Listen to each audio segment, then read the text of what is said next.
আজকেই আমরা গোপী ড্রেস দেখছিলাম, কালকেই যেহেতু পরবো আর ফিটিংসেরও একটা ব্যাপার আছে, ওই জন্য আজকেই আমরা গোপী ড্রেসগুলো কিনে নিয়েছিলাম।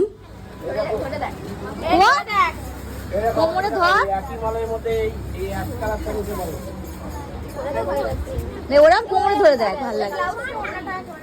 ব্লাউজ ওন্নাটা দেখ, গায়ে দে, ভাল লাগছে।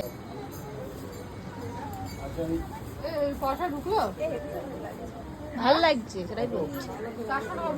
পুরো খুলতে হবে না, পুরো খুলতে হবে না, এমনি একটু গায়ে ফেলে দেয়, ভাল লাগছে। আর এখানকার গোপী ড্রেসগুলো ভীষণ ভীষণ সুন্দর, মানে এক্সে বার্কার এক, কোনটা ছেড়ে কোনটা নেবে। এই অরেঞ্জ কালারটাও আমার বেশ ভালো লেগেছিল। এবার চলো মন্দিরে যাওয়া যাক। অনেকক্ষণ আমরা শপিং টপিং করলাম সবাই মিলে, আসলে যা হয় আর কি। আর আকাশটা দেখো মেঘ মেঘ করেছিল, আর এই মন্দিরটা ওই জন্য ভীষণ ভালো লাগছিল, অন্যরকম পরিবেশ লাগছিল।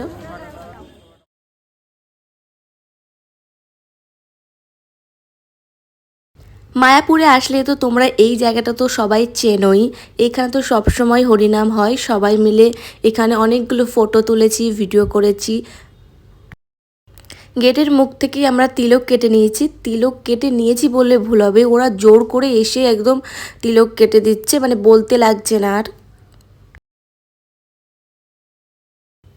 মন্দিরের পিছনটা দেখো, একদম মনে হচ্ছে তো মেঘ ঘিরে এসছে, যদিও এরপর কোনো রকম বৃষ্টি হয়নি এক ফোঁটাও, কিন্তু বেশ ভালো লাগছিল। বেশ ঠান্ডা ঠান্ডা একটা ওয়েদারে, কোনো রকম কষ্ট হচ্ছিল না, গরমের কোনো ব্যাপার ছিল না।